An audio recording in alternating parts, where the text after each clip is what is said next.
아멘. 오늘 미하부 꽃꽂이 헌신 예배입니다.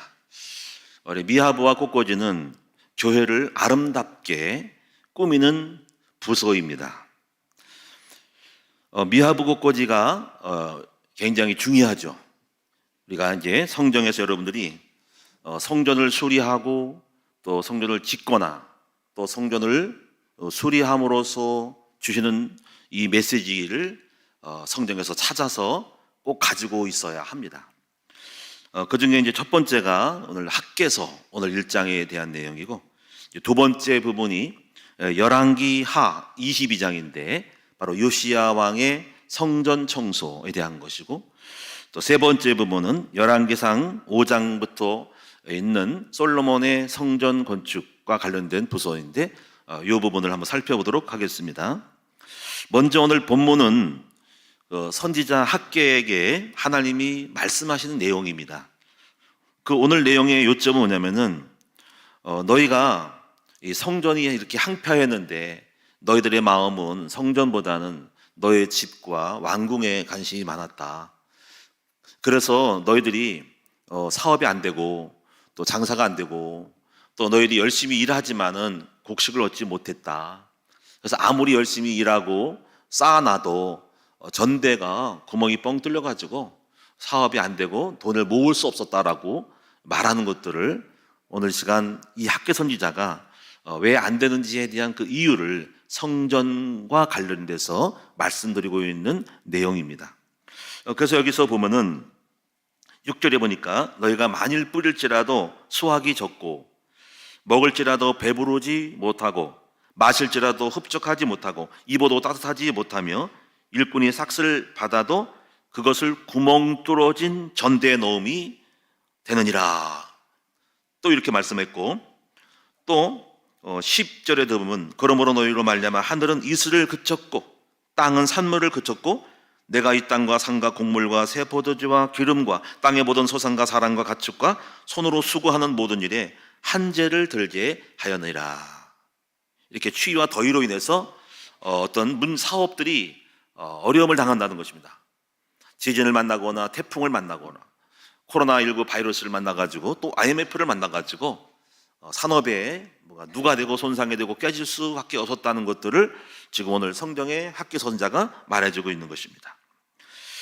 그래서 이제 이 학개 선자가 하고자 하는 말씀은 너희들의 일에 관심을 갖지 말고 먼저 하나님의 일에 좀 관심을 가지고 성전에 대해서 우리가 관심을 가지라라고 하는 말씀입니다. 우리가 이게 어떤 것을 우리가 느낄 수 있냐면은 사람이 그 집안을 이렇게 살펴보면은 집안이 거미치고 문짝이 경첩이 떨어지고 삐그덕삐덕거리는 거 보면은 무엇을 알 수 있냐면 이 집안이 관리가 안 되고 있고 관심이 없구나, 집안에 뭔가가 이렇게 제대로 책임지는 사람이 없구나라고 그 외면의 상태를 보고 그 가정의 형편을 알 수가 있습니다. 여러분, 사람도 마찬가지입니다. 사람이 얼굴에 화장을 하고 머리를 안 감고 옷을 추리하게 입으면은 그 심령이 뭔가 규모가 없고 정신적인 문제가 있으니까 외적으로도 그렇게 보여지는 것입니다. 그래서 우리가 이 교회도 마찬가지입니다. 이 교회도 이렇게 우리가 목회 신앙생활 하면서 문짝이 달랑달랑거리고 어디 무슨 쓰레기가 막 쌓여 있고 뭔가 이렇게 뭔가 잘못되게 뭔가 부서지고 지붕이 뚫렸는데 불구하고 아무 손을 안 대면은 여기도 뭐가 문제가 있는 것입니다. 오늘 이 교회에 대하여 관리가 안 되고 있고 생각이 없고 정신이 없는 거지. 그러면서 뭔가 짐승이 들어오고 쥐가 들어오고 이러면은 이게 이제 뭔가가 이제 집안이 이제 뭐가 폐쇄되거나 부실되면서 관리가 안 되기 때문에 오늘날 폐허가 되는 것입니다.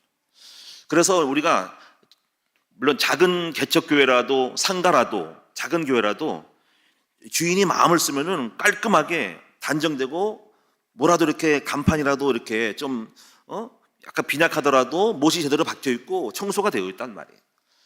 그래서 저도 이제 교회를 가보면은 참 어떤 교회 가보면은 참 여러 가지로 좀 답답한 게 많아요. 먼지가 쌓여 있고 또 이렇게 여러 가지로 이렇게 이상한 물건이 많이 있고 그런 거 보고 눈에 거슬려요. 또 어떤 교회 가보면은 또 어떤 목사님들이 이제 물론 어려울 수 있겠지만은 좀 눈에 거스름이 많습니다. 예를 들면 어떤 목사님은, 죄송합니다만 언제 고칠 건데, 이렇게 컴퓨터를 가지고 목사님 설교하시더라고. 이렇게 여기다 앞에 놓고 이 데스크탑 가지고. 근데 이 데스크탑에 그 화면 모니터 말고 그 PC 있잖아요, 본체 있잖아요.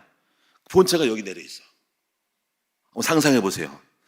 그 내리는데 이것도 여기 안쪽으로 두는 게 아니라 이 옆에 있어가지고 뒤에 선이 있죠. 뒤에 모니터와 연결하는 선, 전선 있어가지고 어떻게 저게 거기 있지?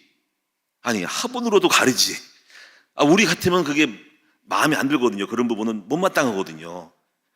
조금이라도 우리가 삐뚤어지면 바로 잡는데, 근데 태연하게 이분이 설교하는 거야. 복음의 자유인인지 내가 볼 때는 너무 거스르는 거 있지. 근데 그런 걸 하나를 볼 때, 이게 누가 교회 안에 성도님들이 아마 누군가가 목사님이 왜 본체를 갖다가 이 앞에 두냐고. 우리 같은 대본 쳤을 거, 그렇죠? 응? 안으로 돌리든 안쪽으로 놓든지 선을 이렇게 해서 연결하든지 하는데 바로 앞에 있단 말이에요. 근데 그런 것들이 하나가 다 그 외에도 뭐 간판, 뭐 앞에 물건들 들어가는 입구가 이렇게 안 좋은 것을 볼 수 있어요. 우리가 물론 개척교회라도 작은 교회라도 최선을 다해서 깔끔하게 하면은 뭔가 좀 티가 나거든요. 오늘 이 교회는 정성이 있고 뭔가 신경을 쓰는구나 할 때 마음이 호감이 되는데, 소홀히 하고 부실하고 관심도 없고 먼지가 쌓여있고 들어가면서 뭐 글자가 삐딱하게 있고 뭔가 너덜너덜거리면은 이 뭐가 아닌 거예요. 그래서 이런 부분이 우리가 뭐 완벽주의는 아니더라도 제가 볼 때 이것이 성전에 대한 마음 씀씀이가 바로 우리의 영적 상태를 표현하는 것이다라는 것입니다. 그래서 저도 이제 우리 목회를 하고 있지만은 이제 그런 부분을 많이 보면서, 쓰레기가 있으면 쓰레기를 치우고, 저는 이제 매일 아침마다 운동을 가면서 큰 봉지 하나를 제가 이렇게 쓰레기 봉지 큰 거 있습니다. 뭐 몇 병이 큰 거, 하얀 거 큰 거에다가 이제 요즘 집게가 또 없었더라고. 이제 올해 이제 제가 쓰레기 많아가지고 이렇게 집게를 갖다 놓고서 늘 교회 주변을 두고 전부 쓰레기를 줍고 담거든요. 그렇게 해서 정리하는데 오늘 보니까 좀 집게가 또 사라졌어. 누가 장난쳤는지 없어졌더라고. 다시 사야 나올 것 같아. 그래서 하여튼간에 교회 내부를 깨끗하게 정리를 해야 된다는 것입니다.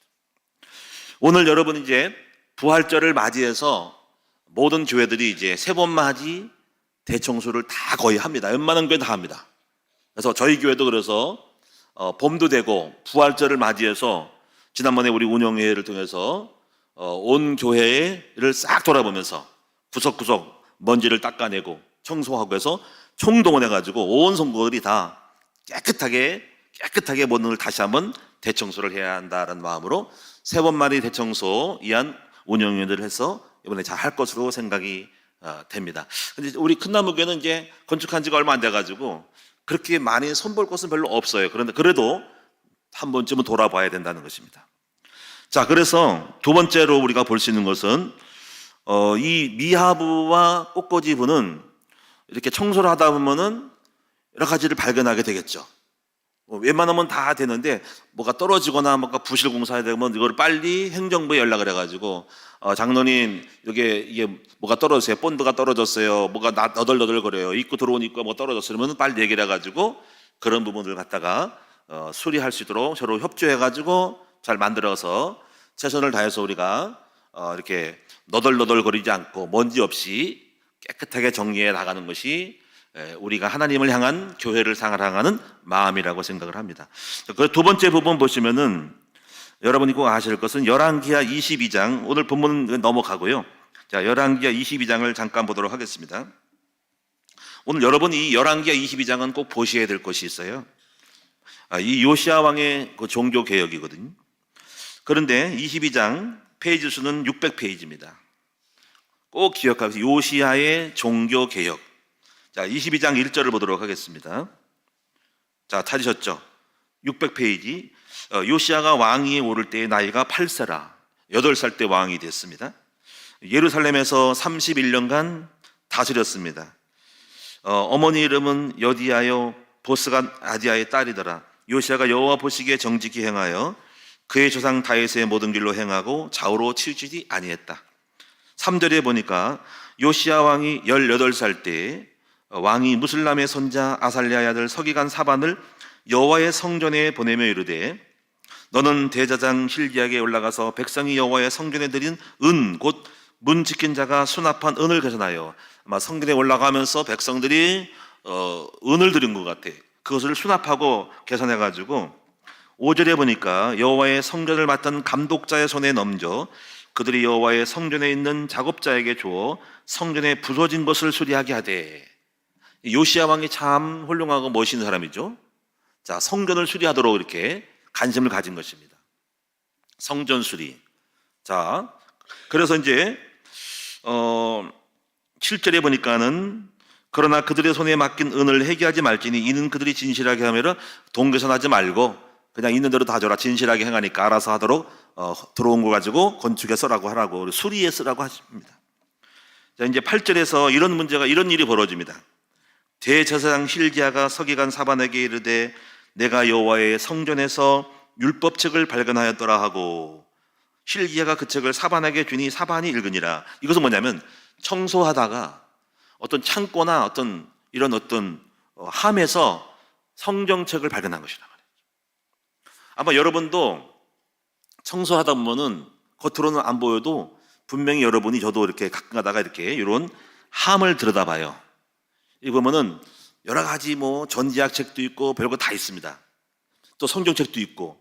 그런 것처럼 옛날에 구약의 선지자들이 이렇게 갖고 이렇게 사용했던 성경책을 거기서 발견한 거예요. 근데 그것은 처음 보는 성경이었던 거예요.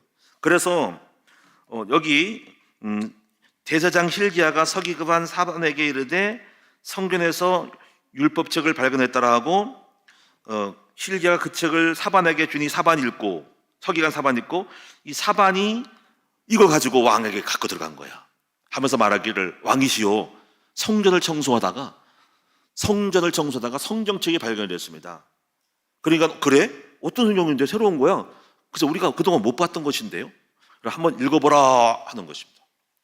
그래서 10절에 보니까 서기관 사반이 왕에게 말하여 이르되 제사장 hil기야가 내게 책을 주도이다 하고 사반이 왕의 앞에서 읽음에 왕이 율법책의 말을 듣자 곧 그의 옷을 찢으며, 옷을 찢어버렸어. 이건 회개하는 마음이요. 이거 보통이 아니구나. 이 말씀을 읽고 듣고 깨닫다 보니까는 지금 내가 행하고 있던 지금 우리의 형편과 상황이 성경하고 완전히 안 맞은 거예요. 그래가지고 왕이 시종 이사야와 서기관 사반에게 명령해서 오늘 모든 백성들을 불러 모아서 13절에 너희는 가서 나와 백성과 온 유다를 위하여 이 발견한 책의 말씀에 대하여 여호와께 물으라. 우리 조상들이 이 책의 말씀을 듣지 아니하며 이 책이 우리를 위하여 기록된 모든 것을 행하지 아니하였으므로 여호와께서 우리에게 내리신 진노가 크도다 하면서 발견을 하는 겁니다. 우리가 왜 이렇게 어려움 당하냐, 왜 가난하고 왜 적이 많고 어려움 당하냐 할 때 이 하나님의 말씀대로 행하지 아니해서 그렇다라고 제대로 깨달은 것입니다. 여러분, 우리는 굉장한 의미가 있는 거예요. 성전을 청소하다가 성경을 발견하고 성경을 읽다가 자기 발견, 현실을 발견하면서 회개하고 옷을 찢으면서 성경대로 다시 돌아가는 일들이 벌인 것입니다. 그래서 이 왕이 어떻게 하냐면 이제 23장부터 24장까지 계속적으로 이제 이 땅이 지역의 전 국토에 우상을 전부 없애버려라. 산당을, 무당집들을 다 없애버려라. 그리고 무당들을 다 없애버려라. 하나님이 워낙 기뻐하지 않는 것을 다 정리를 합니다. 그래서 23장에 쫙 보시면서 그런 일이 벌어집니다. 여기 참고로 15절에 보니까는 14절 왕이 또 석상들을 깨뜨리며 아세라 목상들을 찢고 사람의 해골로 그곳에 채웠더라. 또한 이스라엘에게 범죄하게 한 느밧의 아들 여로보암에게 베델에 세운 제단과 산당을 왕이 헐고 그 산당을 불사르고 빻아서 가루를 만들고 또 아세라 목상을 불사르더라고. 우상을 전부 제거합니다. 또 20절에 보니까는 또 거기 있는 산당의 제장들을 다 제단 위에서 죽이고 사람의 해골을 제단 위에서 불사르고 예루살렘으로 돌아왔더라고. 산당 제거, 우상 선지자들을 갖다가 싹 제거했어요. 성경에서 말씀대로 성경에서 아닌 것을 다 제거했다는 거예요. 단호한 개혁을 한 거죠. 요시야 왕이 이렇게 어린 나이에 이렇게 한 것입니다. 또 그리고 21절부터 22절, 23절에는 또 무엇을 하냐면 절기를 지킵니다. 절기. 바로 6월절 절기를 지킵니다. 자, 그런데 22절에 이 절기를 지킨 제가 언제냐면은 사사가 이스라엘을 다스리던 시대부터 이스라엘 여러 왕의 시대와 유다 여러 왕의 시대에 이렇게 6월절을 지킨 일이 없을 정도로 하나님이 명령하신 절기를 싹 잊어버린 건데 이 요시야 왕이 회복한 것입니다. 요시야 왕 18째 해에 예루살렘에서 여호와 앞에 이 6월절을 지켰더라. 야, 대단하죠? 18째 해니까는 26살 때 그런 것 같아요. 26살 때. 왕이 8살 때 왕이 됐으니까, 어릴 때. 자, 18살, 18해에 됐으니까 26살 때 이런 일을 했습니다. 참 젊은 나이에 대단한 일을 한 것입니다. 그리고 24절에 보니까는 요시야가 또 유다 왕과 예루살렘에 보이는 신접한 자와 점쟁이, 드라빔, 우상 모든 가증한 것을 싹 해결해 버렸다. 그래서 25절에 이 요시야 왕에 대해서 평가를 합니다. 요시야와 같이 마음을 다하여 뜻을 다하여 힘을 다하여 모세의 모든 율법을 따라 여호와께로 돌이키는 왕은 요시야 전에도 없었고 후에도 그 같은 자가 없었더라 하면서 요시야 왕을 대단히 인정하고 높이 세우는 것을 알 수가 있습니다. 참 그렇습니다. 성전을 청소하는 것이 계기가 됐다는 것입니다. 오늘 이 성전 청소가 얼마나 훌륭하고 중요한 출발인지를 아셔야 된다는 것이죠. 자, 그 다음에 세 번째로 보실 것은 솔로몬에 대한 이야기입니다. 열왕기 상 5장을 잠깐 보도록 하겠습니다. 열왕기 상 5장.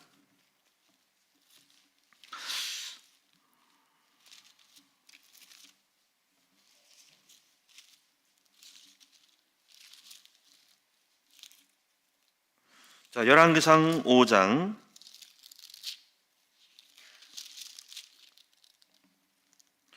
1절만 읽고 제가 그 나머지 설명을 할게요. 그 내용은 성전을 이제 솔로몬이 짓는 건데요. 자, 5장 1절. 솔로몬이 열왕기상 517페이지 하셨죠. 솔로몬이 기름 부음을 받고 그의 아버지를 이어 왕이 되었다 함을 도로왕 히람이 듣고 그의 신하들을 솔로몬에게 보냈으니 이는 히람이 평생에 다윗을 사랑하였습니다. 이에 솔로몬이 히람에게 사람을 보내어 이르되 당신도 알거니와 내 아버지 다윗이 사방의 전쟁으로 말미암아 그의 하나님 여호와의 이름을 위하여 성전을 건축하지 못하고 여호와께서 그의 원수들을 그의 발바닥 밑에 두시기를 기다렸다 하면서 이제 하나님이 우리 아버지는 성전을 못 짓는데 이제 내가 지어야 되겠다라고 히람하고 이제 거래를 해가지고 백향목이라든가 이런 나무 자재들을 다 끌고 오는 거예요. 그래서 5장, 6장 이렇게 성전을 다 집니다. 근데 5장, 6장 21절, 22절을 한번 참고를 해보면 솔로몬이 정금으로 외소 앞에 입히고 내소 앞에 금사슬로 건너 지르고 내소를 금으로 입히고 온 성전을 금으로 입히기를 마치고 야, 금으로 완전히 지금 최고의 보물을 가지고 성전을 꾸민 것을 알 수가 있습니다. 자, 7장 쭉 넘기고 8장을 넘기고 자, 이제 9장을 넘기고 자, 이제 9장에서 자, 어떤 일이 10장에서 딱 가져오면 10장에서 어떤 일이 벌어지냐면 하나님이 솔로몬에게 큰 복을 주십니다. 자, 10장 23절 제가 읽어보겠습니다. 10장 23절. 자, 이 결과가 뭔 거예요? 성전을 짓고 나서 소리를 하고 나서 꾸미고 나서 이런 축복을 줬다는 것을 알려드리고 싶은 거예요, 제가. 자, 23절, 10장 23절. 솔로몬 왕의 재산과 지혜가 세상의 그 어느 왕보다 큰지라. 온 세상 사람들이 다 하나님께서 솔로몬의 마음에 주신 지혜를 들으며 그의 얼굴을 보기 원하여 그들이 각기 예물을 가지고 왔으니 곧 은 그릇과 금 그릇과 의복과 갑옷과 향품과 말과 노새라 해마다 그리하였대요. 20절에 솔로몬이 병거와 마병을 모음에 병거가 1,400대여 마병이 12,000명이라 병거성에 두고 예루살렘 왕에도 두었으며 왕이 예루살렘에서 은을 돌같이 흔하게 하고 백향목을 평지 뽕나무같이 많게 하였다. 또 29절에 애굽에서 들여온 병거는 한 대에 은 600세겔이요 말은 한 필에 150세겔이라 이와 같이 햇사람의 모든 왕과 아람 왕들에게 그것들을 되팔기도 하였더라 하면서 솔로몬이 지혜 그리고 재산 그리고 수많은 사람이 공물을 그리고 솔로몬을 한번 보기를 원하는 이런 사람으로 완전히 하나님이 이 성전 건축을 이후에 복을 주셨다는 사실을 알 수가 있습니다. 자, 오늘 저는 여러분에게 그래서 이 성전을 수리하여 여러분 복을 받는 저와 여러분 됐으면 좋겠다라는 마음으로 말씀을 드리는 것입니다. 그럼 저는 여러분에게 어떤 성전을 우리가 수리를 해야 될까요? 첫 번째는 우리 자신을 수리하자라고 말씀드리고 싶어요. 우리 자신을 고치자. 우리는 늘 이제 신앙생활 하면서 늘 복음으로 하는 것이 우리 자신을 고치는 것이거든요. 우리를 치유라고 하죠. 치유. 계속 복음으로 우리를 치유하는 것입니다. 그런데 우리는 어떻게 치유를 해야 될 것 같아요? 자, 물론 여러분이 예수님의 피로 원죄를, 영적인 문제를 해결했죠. 근데 그것이 끝나는 게 아니라 그 다음에 우리 속에 있는 나쁜 습관들, 육신적인 생각들을 자꾸 치유를 해야 됩니다. 그러면 치유를 받기 위해서는 무엇을 해야 될까? 첫째는요, 말씀을 자꾸 읽어야 됩니다. 여러분 아까 요시야 왕이 말씀을 읽고 나서 자기 발견이 됐죠. 그래서 제일 먼저 중요한 것은 성경 말씀을 읽다 보면은 성경은 거울이에요. 특히 복음을 듣고 들어야 됩니다. 이 복음을 깊이 들이면 그냥 종교 생활하면 안 되고 복음을 깊이 들이면 자세한 부분까지 우리 속에 있는 복음이 아닌 부분들, 율법, 인본주의, 동기 이런 것까지도 자세히 복음이 우리 속에 깊이 그리스도를 깊이 들어가면은 그 복음이 빛이 되어서 우리 속에 있는 어둠을 발견할 수가 있어요. 그러면 뭐가 생기냐면 그때부터 기도 제목이 생긴 거예요. 말씀을 읽다 보면 이거 아닌데 내가 틀렸네 하고 어떤 기준, 성취될 말씀, 어떤 정상을 보는 건데 정상을 보고 내가 비정상인 것을 알게 됩니다. 아, 내가 교만했구나. 내가 믿음이 없구나. 내가 기도를 안 하는구나. 우리 집안이 이거 형편없는 집안, 영적 문제 많은 집안이구나. 가난이 정상이 아니구나. 내 마음이 이렇게 자꾸 두려운 건 이건 정상 아니구나. 성경이 이렇게 안 돼 있구나 하고 성경 안에서 기준, 올바른 정상의 것들을 봅니다. 그러면서 우리 마음에 뭐가 생깁니까? 내 속에 어둠을 보고 빛이 들어오면 밝게 어둠을 비춰서 어둠 속에 있는 흑암을 다 봅니다. 율법, 세속적인 거 다 보면서 그때부터 그것을 향해서 기도 제목이 생기는 것입니다. 그래 처음부터 없어지지 않죠. 계속적으로 어떤 영적 것을 강화를 해요. 근데 이건 나 혼자만의 것이 아니라 내 안에 계신 성령이 한 테마씩을 정복해 나가십니다. 그래서 한 부분을, 영적 부분을 강화하면은 그 강화한 것 따라서 한 부분이 꺾여요. 저 같은 경우도 처음에는 성품 치유, 언어 치유, 마음 치유, 그리고 가정 치유, 부부관계 치유 이런 것이 이루어지고 목회적으로 사역적으로 치유되면서 이기고 왔어요. 근데 그 부분을 읽을 때는 말씀이 풍성하고 강화될 때, 힘이 생길 때 그 다음을 꺾어서 이렇게 해서 계속 이기고 왔다는 것이죠. 그래서 제일 중요한 것은 말씀을 듣는 것이 가장 중요한 것입니다. 말씀을 듣는 거죠. 그래서 그 말씀을 들은 다음부터는 성령님이 알아서 하실 거예요. 그래서 끊임없이 교회는 무엇을 제공하냐면 올바른 정답을 제공해야 됩니다. 다시 말하면 빛을 비춰주는 것입니다. 그러니까 상대방을 설득하려고 하는 것보다도 그냥 보여주는 거예요. 여러분이 아직 안 됐어도 이것이 정상이라고 하는 어떤 모델을 딱 보여주면 자기 자신이 알아서 시간표를 따라서 이건 내가 고쳐야 되지, 이건 바꿔야 되지, 나도 이렇게 되지라고 이 복음의 빛을 비춰주는 것이 굉장히 중요하기 때문에 목회자가 할 일은 끊임없이 빛을 비춰주는 거예요. 그래서 말씀을 듣는 그런 상황과 현장을 많이 만들어줘야 됩니다. 그래서 내일 여러분이 또 전작에 들어가면서 우리가 이제 저나 우리 강사님들이 이 복음의 정상적인 부분을 비춰준단 말이야. 그러면 그 속에서 성령님이 알아서 자기 속에 적용하고 깨달아지면서 자기 자신을 조금이라도 만들어가면서 정상적인 성경에 있는 삶으로 기도 제목이 되고 또 괴로워하기도 하고 갈등하기도 하면서 이겨나가는 것입니다. 그래서 오늘 이런 것들이 이제 여러분이 이게 하나님의 시간표를 따라서 자기 자신을 수리해 나가는 과정이 되는 것입니다. 그래서 여기에서 가장 중요한 테마는 뭐냐면 바로 회개와 갱신입니다. 자기 발견하면 반드시 갱신하고 바꿔질 때 내 안에 있는 영적인 것이 수리되어서 그리스도의 집으로 완성되어져 가는 것입니다. 그래서 자기 수리의 가장 중요한 것은 회개가 가장 중요하다. 자, 제가 어떤 한 사람 예를 들어드리도록 하겠습니다. 이 사람은 독일에 있는 어떤 피아니스트, 작은 피아니스트입니다. 그 동네에서 넘게 알아주는 사람이었는데요. 연주를 하기 위해서 신문에 지방신문에 광고를 냈습니다. 그 광고를 내기를 뭐라고 한 거냐면은 자기는 프란츠 리스트라는 사람이 독일의 낭만주의 음악가의 굉장히 유명한 사람이 쇼팽과 더불어 있던 사람이랬는데요. 프란츠 리스트라는 사람이 제자다라고 했습니다. 이 제자가 연주하니까 거짓말을 뻥친 거예요. 그래서 광고 올렸는데, 자, 일주일 앞에 두고 연주를 해야 돼요. 그런데 큰 근심이 생겼어요. 왜냐면 그 거짓말로 한 번도 본 적이 없는 그 프란츠가 연주 전에 이 마을을 방문한대요. 큰일 났죠, 그렇죠? 자기가 거짓말했던 그 사람이, 주인공이 온다는 거예요. 가슴이 두근대가지고 거짓말임을 드러나면 얼마나 망신살퍼치겠어요. 그래가지고 그 사람이 온 숙소에 찾아갔어요. 연주 며칠 전에 가가지고 회개를 했습니다. 엎드려가지고, 선생님, 제가 죄송합니다. 제가 선생님의 이름을 도용하여서 뻥치고 다녔고요. 당신의 제자란 이름으로 강국 가야 되는데 이 어쩜 좋겠습니까? 했더니 이 스승이 프란츠라는 사람이 껄껄 웃으면서, 그렇게 뻥을 쳤어요? 하면서 가만히 생각하더니만, 그럼 한번 연주를 한번 해보시오 한 거예요. 연주를 해보라는 거예요, 연주를.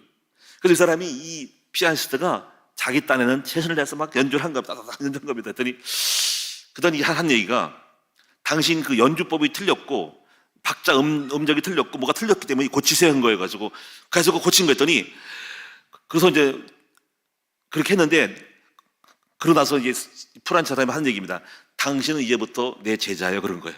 아니, 그 제자니까 내가 한 번이라도 가르쳤으니 내 제자예요, 그런 거예요. 그러니까 너무 이 사람이 항소한 거예요. 왜 그렇게 했냐더니, 당신이 진심으로 회개를 해가지고 내가 당신을 보니까 진심이 보여가지고 당신을 이렇게 좀 해준 거라는 거지. 그리고 이렇게 또 제안하는 거예요.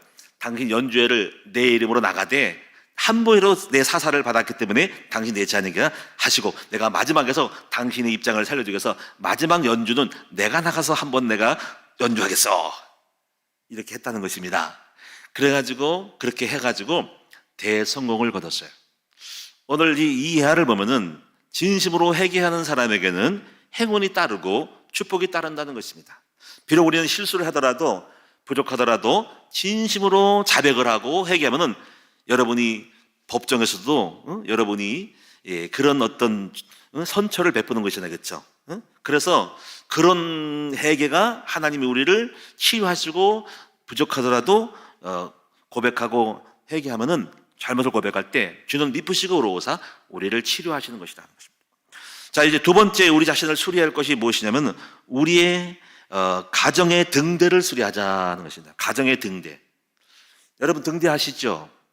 캄캄한 바닷가에, 어두운 캄캄한 곳에 그 배가 항법을 따라 가긴 하지만은 막연하게 캄캄할 때는 갈 수가 없어요. 좌표를 알 수가 없기 때문에. 그래서 섬마다, 도시마다 무엇을, 등대를 세워서 불빛을 비치면서 배를 안내를 하잖아요, 그렇죠?